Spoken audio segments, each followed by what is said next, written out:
கர்த்தருடைய ஆசீர்வாதத்தை மாத்திரம் பெற நாம வாஞ்சிக்க கூடாது. கர்த்தர் சொல்ற காரியங்களிலேயும் நாம் கவனம் செலுத்த வேண்டும். கர்த்தருடைய ஆசீர்வாதங்கள் எப்படி வரும்னா, அவருடைய நியாய பிரமாணங்களையும் கட்டளைகளையும் கை கழுகுறவனுக்கே என்று சொல்லப்பட்டிருக்கிறது. அது ஒரு பெரிய ஆச்சரியக்குறியோட தான் படிக்கணும்.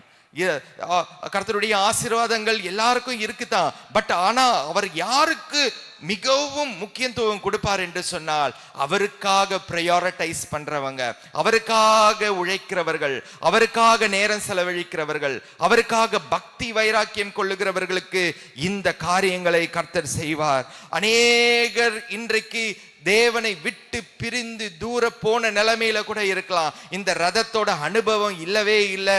நான் ஏதோ ஒரு ஓட்ட ஸ்கூட்டரை எந்த பக்கமா ஓட்டின்னு போயிடுறேன், இல்லை எனக்குன்னு ஒரு பழைய சைக்கிள் இருக்கு, அதை மிதிச்சு நான் போயிடுறேன்னு நினைக்கலாம். ஆனா கர்த்தர் சொல்கிறார், இல்ல இல்ல, இந்த பக்தி வைராக்கியத்தின் ரதத்திலிருந்து ஒரு கை இன்றைக்கு நமக்கு நேராக நீட்டப்பட்டிருக்கிறது.